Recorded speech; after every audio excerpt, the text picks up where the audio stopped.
Introduction. Hey kids, today we learn ray optics and optical instruments.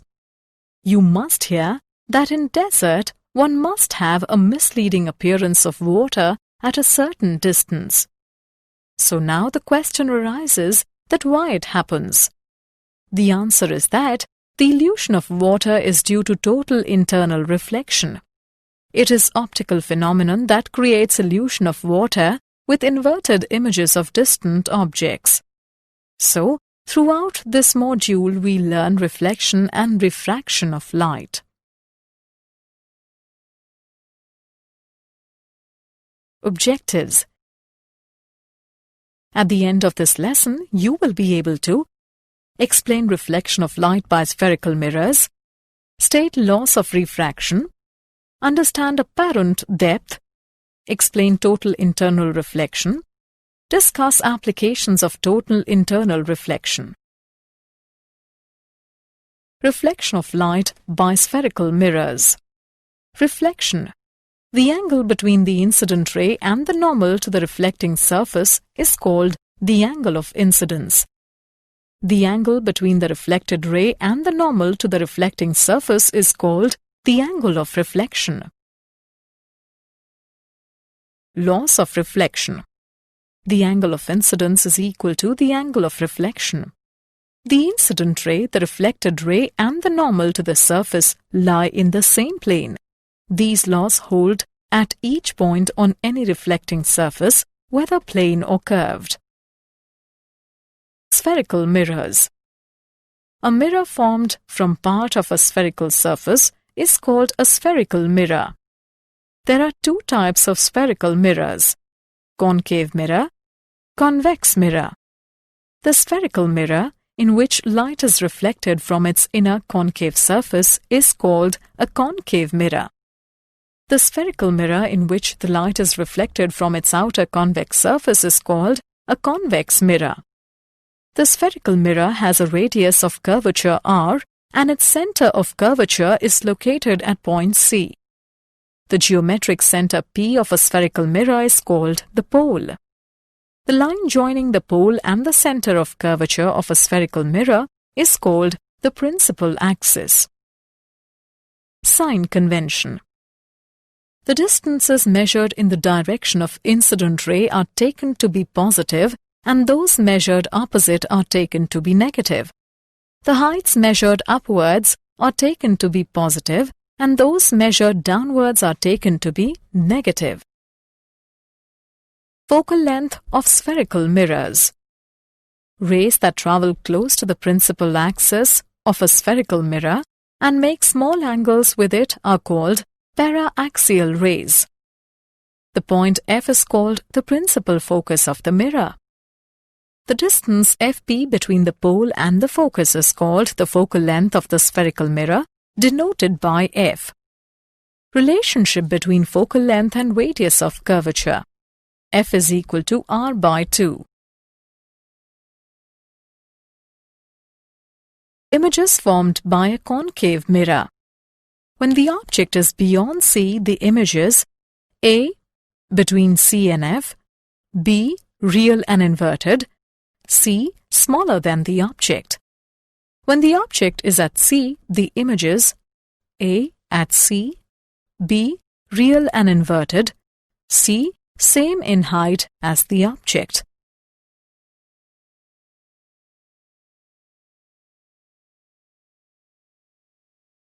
Images formed by a concave mirror.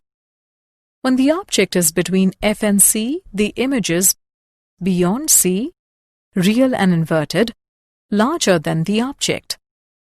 When the object is between F and P, the images behind the mirror, virtual and erect, larger than the object. The mirror equation. The given figure shows an object AB and its image A', B' formed by a concave mirror of focal length F. For paraaxial rays, MP can be taken as a straight line perpendicular to CP. Then the two right-angled triangles A', B', F and MPF are similar, so that A dash B dash by MP is equal to B dash F by FP is equal to B dash P minus FP by FP. Since MP is equal to AP, we can write A dash B dash by AB is equal to B dash P minus FP by FP. Name it as 1. Since angle APB is equal to angle A dash PB dash, the right angle triangles ABP and A dash B dash P are also similar, so that A dash B dash by AB is equal to B dash P by BP. Name it as 2.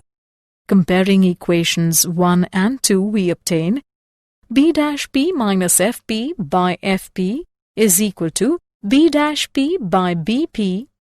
Name it as 3. On applying the sign convention, we get object distance BP is equal to minus U. Image distance B dash P is equal to minus V. Focal length FP is equal to minus F. So, equation 3 can be reduced to minus V minus of minus F by minus F is equal to minus V by minus U, or 1 by V plus 1 by U is equal to 1 by F. This relation is known as the mirror equation. Linear magnification, M. The ratio of the height of the image, H dash, to the height of the object, H, M is equal to H dash by H. For the given figure, linear magnification is minus V by U. Example. An object is placed in front of a concave mirror of focal length 10 centimeters. What should be the position of the object so that its image is at a distance 20 centimeters in front of the mirror? Solution. Given f is equal to minus 10 centimeters, v is equal to minus 20 centimeters. 1 by v plus 1 by u is equal to 1 by f. 1 by u is equal to 1 by f minus 1 by v. 1 by u is equal to 1 by minus 10 minus 1 by minus 20. It implies 1 by u is equal to minus 1 by 10 plus 1 by 20. 1 by u is equal to minus 2 plus 1 by 20. U is equal to minus 20 centimeters. That is, object should be at a distance 20 centimeters in front of the mirror. Refraction. When a beam of light encounters another transparent medium, a part of light gets reflected back into the first medium, while the rest enters the other. The phenomenon of the change in direction of a beam of light in one medium when it enters a second medium obliquely is called refraction.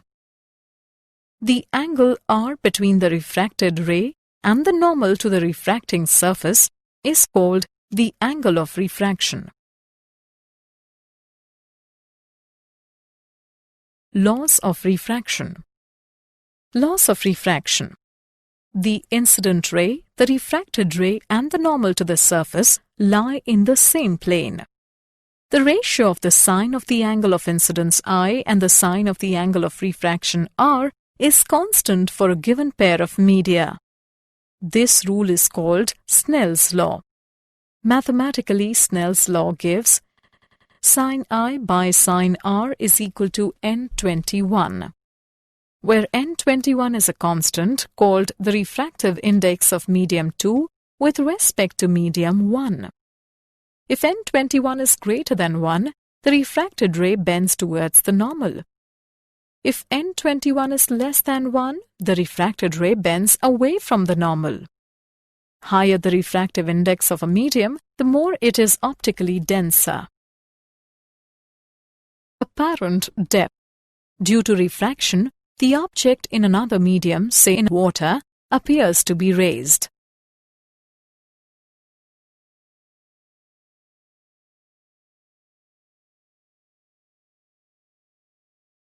Total internal reflection.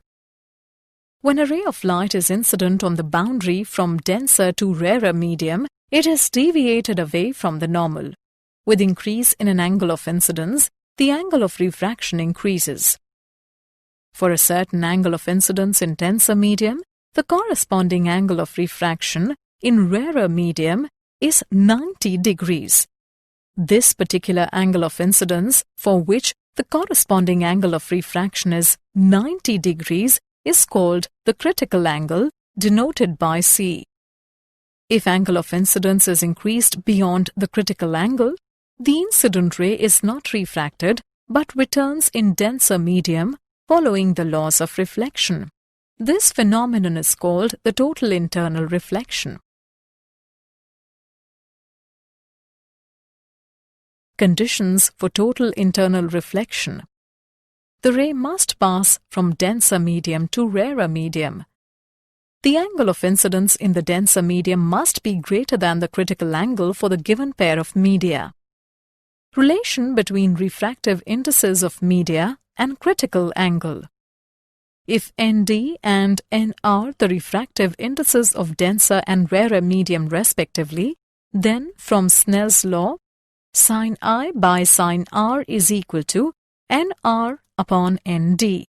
For critical angle incidence, I is equal to C and R is equal to 90 degrees. Therefore, sin C by sin 90 degrees is equal to NR by ND. It implies sin C is equal to NR by ND. If VR is speed of light in rarer medium and VD that in denser medium, then sin C is equal to VD by VR. Total internal reflection in nature and its technological applications. Mirage. In deserts, sometimes a man sees an inverted image of a tree, which gives a false impression of a pond of water near the tree. This is called mirage.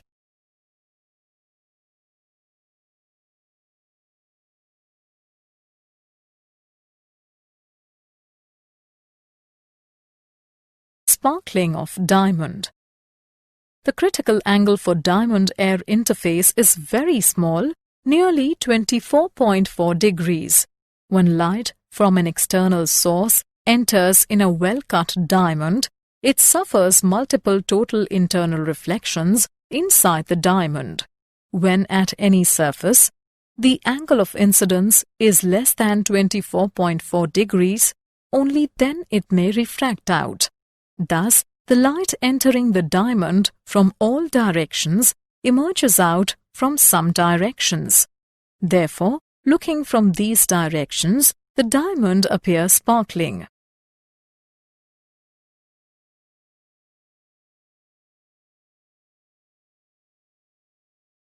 Prism. When a ray is incident normally on any refracting surface of prism, it passes undeflected and becomes incident on glass-air interface at angle 45 degree, which is greater than the critical angle 42 degree, and so suffers total internal reflection. A total reflecting prism may be used to deviate the rays through 90 degree, to deviate the rays through 180 degree, and to erect the inverted image without any deviation.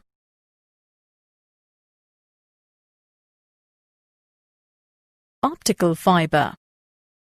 An optical fiber is a device based on total internal reflection by which a light signal may be transmitted from one place to another with a negligible loss of energy.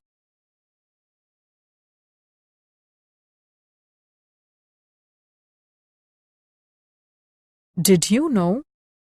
From 1670 to 1672, Newton lectured on optics. During this period, he investigated the refraction of light and reflection of light. Willebrord Snell gave his theory on refraction of light in 1621.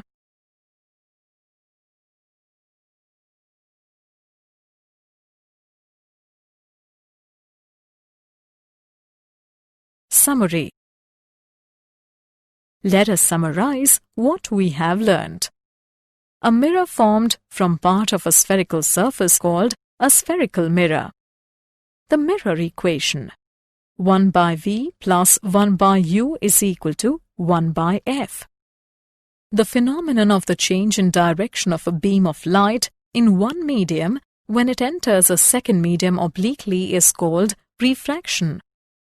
Snell's law gives sin I by sin R is equal to N21, where N21 is a constant called the refractive index of medium 2 with respect to medium 1.